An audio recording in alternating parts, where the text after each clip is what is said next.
Ang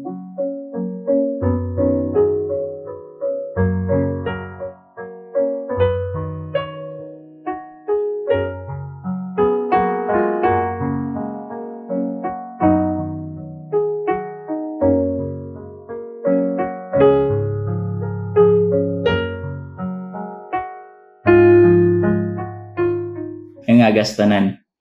Dako gid akong pagpasalamat sa Ginoo mga nga makaupod ko kamo subong aga sa aton online devotion kag sa aton pagsugod pangabay kon tanan sa pagbukas sa inyong mga Biblia in Colossians chapter 1 verse 28.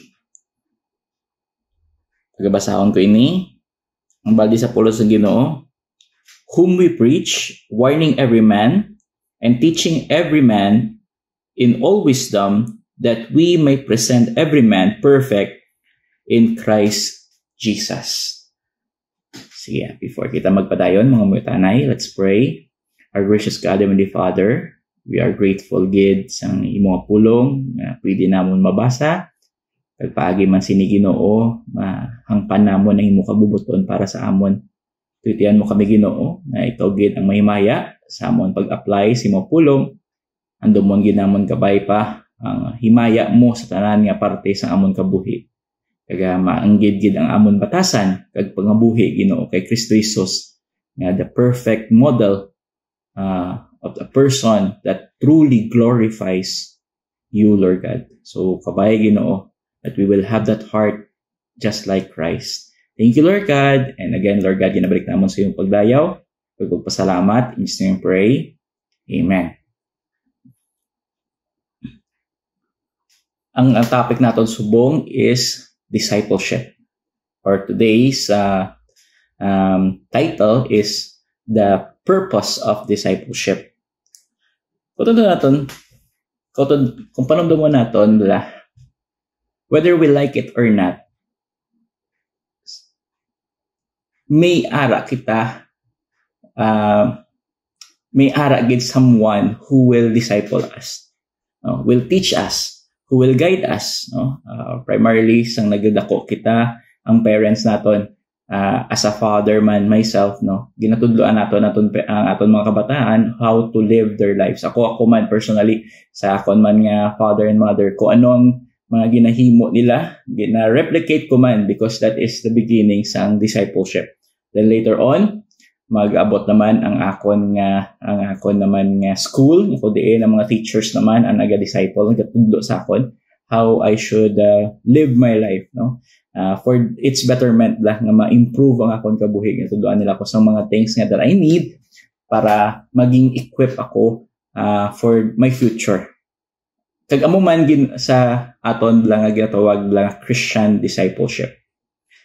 This is a place nga kundiin this is a moment nga kundiin nga ginabuligan ka sa isip mo kautod sa Ginoo para maging equipped to be prepared sa paghimaya sa Ginoo paagi sa imo kabuhi kag sa imo pagdumala sang imo kabuhi. Actually ang meaning sang Christian discipleship is this: is a process by which disciples grow in the Lord Jesus Christ and are equipped by the indwelling Holy Spirit to overcome the pressure and trials of this present life and become more and more Christ-like. So, amo nang pinaka-objective naton gali nga aga-disciple kita. That is to be more like Christ. Kag amo ning ang akon gusto i-share sa inyo this morning. Ang handog naton is to become like Christ. So, importante gid nga maning foundation nga nagapabiling kita sa discipleship. So, the first thing why we disciple is first so we may teach people about Jesus, Philippians 3 verse 10, kanami dingang hambal ni Paul, that I may know Him in the power of His resurrection and the fellowship of His suffering, being made conformable unto His death. Balik naman kita sa Colossians 1:28, whom we preach. Whom we preach. Sino gid ba lang gina-preach naton? Sino gid lang ang gina-educate naton? It should be Jesus Christ. Pag nag-disciple kita, hindi naton ginatudloan ang aton utod sa Ginoo about kung ano ang ginhimo ko kundi gitudlo naton kung ano bala ang kabubuton sang Ginoo sa sitwasyon nga ara ikaw sa kabuhi nga gusto or nga dapat ikabuhi mo, no? Because the objective is to become more like Christ, and you could only follow Christ if you know Christ. So objective ginato na nga, di ba? Ang totality sang aton discipleship, ang purpose sa discipleship is to be like Christ. So ang objective sa mga disciplers is to teach their disciples about Jesus Christ. No? Muna gani, very important gid nga in spite na ginabuligan naton sila sa aton sa ilang pagpangabuhi, hindi kinaton pagkuhaon si Jesus Christ nga amo nang pinaka-total objective sang discipleship. No? Dapat hindi gid malipatan si Jesus Christ, hindi gid malipatan ang iya pulong sa every discipleship nga aton i-undergo. No? Tuduan gid naton sila kung sino siya. Because madamo sang tao gatalang sila. Hindi nila mabalaan kung ano or sino si Jesus Christ. Actually, ito naton in Colossians, hindi niya problem kung sino si Jesus Christ. Kay tungod, of course, sila sa una yan, isa man lang ang nag-claim nga Jesus, no? Isa man lang nga nag-hambal nga Jesus. Paghambal mo Jesus, balaan nila kung sino ang ginamin mo, no? Pero, ang problem is that madamo sang tao nga lain-lain ang information nga nag-aabot sa ila about kung anong ginhambal ni Jesus. Kag amo ni nga very important gid nga as disciples tudluan naton or tudluan si Paul as a person nga naging messenger sang Ginoo, tudluan niya ang mga isig niya sang kautod sa Ginoo nga kung ano ang ginsiling ni Jesus Christ, no? Kag paagi man sina, matudlo niya man kung sino gid si Jesus Christ, because it's so important gid nga both side gid ang naton mabalaan. First, kilala naton mabalaan naton kung sino si Jesus Christ. Kag second, mabalaan naton kung anong ginhambal ni Jesus Christ. No, so that hindi kita magtalang, because both knowledge magahatag sa aton sang sound doctrine. No? Kung kilala naton si Jesus Christ, then kung ano man ang mabatian naton nga ginsiling ni Jesus Christ, pwede naton na mabalaan, trial and error kung matuod gid bala ang ginsiling sang amo ni nga person about kay Jesus Christ or about sa ginhambal ni Jesus Christ, or mabalaan naton bala kung anong ginsiling sang amo ni nga person about kung sino si Jesus Christ based sa iya ginsiling. Okay? Di ba? May mga people na naghambal na Jesus Christ is only man. Pero hindi mo nang ginhambal ni Jesus Christ. Di ba? Di ba? I and my Father are one. So, importante again that kag-amuning opportunity naton to educate people about Jesus Christ. It is through discipleship. No? Nami gid may Sunday school kita, may message kita, may batian naton preaching, every Sunday, pero nami gid nga may discipleship kita nga kundiin may mga personal question nga pwede naton masabat. Amo man gid sa sa panimalay, no, as parents, very important gid nga ikaw as a person nagagrow ka man spiritually, kag kakabalo ka man about kay Jesus Christ nga man, because ang aton kabataan is aga ka-lead sila sa misunderstanding kung sino si Jesus Christ. And so hindi na sila nag-believe kay Jesus Christ, because kita man hindi man kita well educated sa iya ginhambal kag sa iya mismo, no? So it's so important gid nga actually ang discipleship Christian discipleship mag-start dapat sa panimalay. So that's why, in spite that nami gid nga ang aton church is devoted or should we say focused on discipleship, pero ang nami gid mag-start ang discipleship sa home, no? So discipleship must center towards Jesus Christ. Center sa iya nga characteristic kag sa iya nga mga ginpanghambal, no? Kag amo ni ang second point subong nga adlaw. No, banya diri balik siya sa Colossians chapter 1 verse 28 naman niya, warning every man and teaching every man in all wisdom. So the second point is to warn. The second reason why we disciple is because we should warn and give wisdom according to God's word. 2 Timothy chapter 3 verse 16, sabi ba suppose ang all scripture is given by inspiration of God and is profitable for doctrine, for reproof, for correction, and for instruction in righteousness. So ang pulong sa Ginoo ginsulat di sa mga writers ang mga ginsiling sa Ginoo. Kaga amo na nga gusto niya kita instruct kung ano bala ang Christ life. Ano bala ang kabuhi ni Kristo as a perfect example manara diri, no? Kag ang mga ginpanghambal niya. So both what I said, no, the characteristic of God, the characteristic of Jesus, the characteristic of the Holy Spirit, ari di sa pulong sang Ginoo, and also ang iya mga ginpanghambal sang Ginoo na amay ng anak kag sa balaan niya Espiritu, no. So ari diri nakakabutang diri sa pulong sang Ginoo. Kag ari man din nakabutang ang iya nga mga warnings towards people nga nagalayo kag nagapalagyo sa Ginoo. Kag amo na nga very important gid nga i-educate naton sa atong discipleship, sometimes daan abi nila because we are saved, wala na sa mga penalty ang aton or punishment ang aton mga ginpangbuhat nga kasalanan. The thing is the more nga kay bata ka na sang Ginoo, the more pagid maano kita kay may ma-chastise kita sang Ginoo based sa aton nga ginabuhat man, because of course we are loved by God, no. Kag concerned gid siya nga hindi kita magkabuhi kag magtalang sa aton pangabuhi. So it's so important gid nga hanuton kita. Kag I am blessed to experience madamo nga hanot sang Ginoo.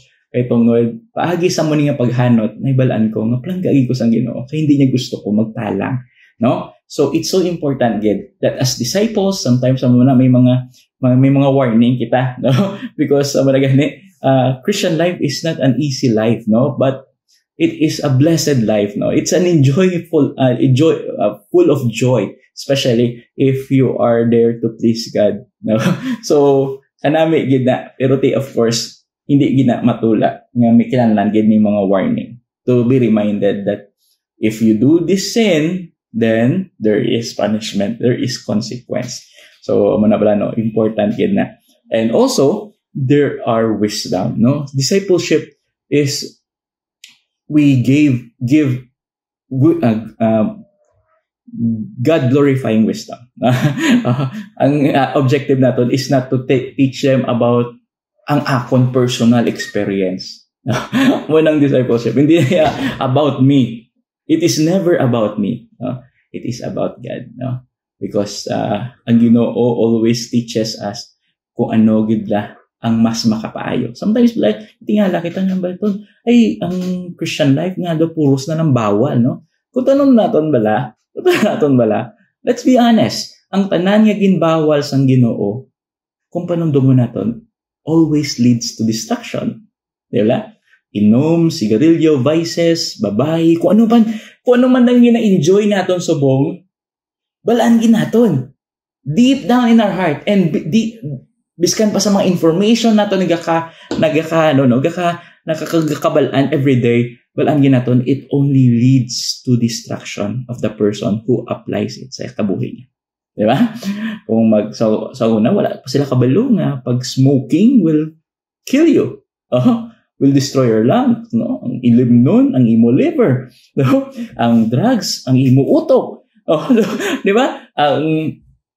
Ang adultery, fornication, sickness, different sickness, or maybe destruction of the home. Or maybe, kaysa wala balaton, damo lang gibawal ang Christian life. How? Doon, hindi naging ko maging Christian. Kaya pong ganyang kalipay ko. But the thing is, ang mga kalipay mo na, impermanent na. Kaya ang gusto mo yatag sa atin sa Ginoong matuod nga kalipay. Kaya ang kalipay nga ina, maghahalin ng gid sa iya. No? So, kanami gid that there is discipleship. That we could be reminded of God's the wisdom of God na gusto niya i-partake sa atin. Nga ginhatagan niya kita sang guidance man on how we should live our life. No? Because God is not, hindi siya KJ, hindi siya killjoy. It's just that hindi siya gusto nga i-destroy mo ang imo kaugalingon. Hindi niya gusto nga gubuon mo ang imo kabuhi. Hindi niya gusto gubuon mo ang imo panimalay, ang imo profesyon, o anuman ang ara sa imo subong. Gusto niya nga ma-withhold mo na, ma-enjoy mong tanan. Pero hindi mo na ma-enjoy kung may mga vices ka, hindi mo na ma-enjoy kung may mga problems ka, may difficulties ka sa imo panimalay. No? He wants you to live a good life. No? So, amo na, no? Discipleship helps with that. No? So, amo na gani, very important gid ang discipleship. So, first, discipleship is very needed gid. Kay tungod paagi sa discipleship, we could educate everyone or the people that we are discipling about who Jesus Christ is, so that they will not be confused. Hindi sila magamuhan kung sino gid lang Ginoo. Kag hindi sila madali-dali maintuan sa kung ano ginhambal kuno sang Ginoo. Damo sang lain-lain nga kulto, matudlo sila sang lain-lain nga paghambal sang Ginoo, lain-lain nila interpretasyon. But it's so important that there are Christian disciplers who will educate their disciple about who Jesus Christ is. And of course, that the same disciplers will educate people about the warnings of God. No? May mga warnings ang Ginoo nga kinahanglan nila untaton ang mga sin nila kay para hindi sila ma-lead into destruction, and of course wisdom na kundiin mapartake nila sa pulong manhalin sa pulong sa Ginoo. So important again. So first, why we disciple? First, so we may teach people about Jesus, and second, to warn and give wisdom according to God's word. And third, the last, to help them prepare as they face the Lord someday. No? So, madadari, Colossians chapter 1 verse 28, that we may present every man perfect in Christ Jesus. No? So, ano yung pinakandam natin? That through discipleship, ma-prepare natin ang kada individual. Or mabuligan natin sila prepare. Of course, hindi natin ni work. No? Hindi natin ni work. Madamo nga time na may mga frustration gid sa discipleship. Biskan ano nga pangamuyo mo, biskan ano pa nga effort mo, tanang ihatag mo. Pero sometimes nagakano kagid kay kisa naga-fail gyapon ang discipleship or disciples or mga disciple. Pero the thing is, muman kita. Gaka-fail man kita, no? So that's why kailangan gid that as we educate people, makafocus, tudluan man nato sila mag-focus kay Jesus Christ, no? Because the objective here is to center our eyes towards Christ, no one else, no? Siya lang gid ang aton focus kaga, no? Buligan gid nato nga mo nga disciples man naton nga mag-center man sang ila eyes kay Jesus Christ, no? Kaga of course to prepare them, no? Amo na ganing discipleship, wala nyo bala, discipleship doesn't end on materials. Wala, pagkatapos ng isa ka material, okay ka na, hindi na tama kita na. Hindi na. Discipleship is a consistent and continuous process, no? Until guro mapatay kita. Dapat consistently ga-disciple kita, kagapang disciple kita. Gina-disciple kita, kagapang disciple kita. So, amo gina, no? Wala niya sa, no? Kay ang objective is to prepare each and every one sa pag-abot or sa pag-atubang natin sa Ginoo, no? Nga hindi kita balama, no? Hindi kita this must way away from, ano, because no matter how young or old you are, there are chances nga ma-lead kita away from the Lord. Di ba? Kaya gani, very important gid ni ara person nga naging accountability partner naton. Sometimes kasi nagaka-misinterpret naton ang discipleship, it's more on this person is higher than I am. No, that is not true, no. It is just that God uses people to help us, to guide us, to instruct us, no. Of course, God in reading the word of God, tanan ini halin sa pulo sa Ginoo, kay tanan ini halin sa Ginoo. So ang aton pagtudlo, ang objective naton is to educate our disciples into centering their eyes and being like Christ, no? Ang mayala ni Paul, no? follow me as I follow Christ, no? Sundon mo ko as I follow Christ, no? So pag hindi na ako nag-follow kay Christ, then hindi na ko yung pagsunda na si Christ, because si Christ ang pinaka-objective, no? So amo man na, no? Ang objective natin is to prepare everyone, every individual sa church natin to be more like Christ. That's why it's so important for a church to have discipleship. It's good to have wonderful preaching. It is good to have evangelistic programs. It's good for all that. Pero kinahanglan gyud discipleship. It's because it's so sad na sometimes spiritual abortion kita. I've heard this from a pastor that I know before, no. That amo na bala ang word spiritual abortion. Ginsugura naton, ginshare naton gospel, kanami kabalo sila, ginambala naton sila kag sila nagbaton gid. They are so emotional, but yet in the end of the day dito sila yung naga-worship sa lain-lain nga kulto. And it's sad, no? Sometimes amo ning mga people nga ginshare naton someday maging isa bala ka spiritual or cult leader, no? Amo na ang pinaka-budlay sa tanan. That's why amo na importante gid ang discipleship. So as much as I love evangelism, as much as I love fellowship, as much as I love doing the preaching the word of God, very important gid ang discipleship, because that is where we could teach people about Jesus. We could warn people and give them wisdom. And third, it is where we could help prepare them to face the Lord someday.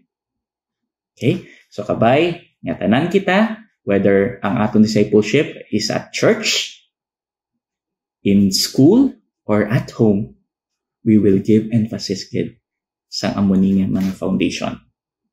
Okay? So kabay, ang pulong sa Ginoo mag-remind sa aton subong adlaw nga sa aton discipleship, we will emphasize Christ sa aton kabuhi. Let us pray. Our gracious God, Heavenly Father, we are grateful for what you have done for us this morning, giving us instruction, Lord God, giving us direction that you want us to disciple so that we could educate our future generation, especially the future Christians, people, that are still growing in their walk with you, who you are, so that they will not fall into misunderstanding or fall, Lord God, into not knowing who you really are or who you really sa kabuhi namon, Ginoo.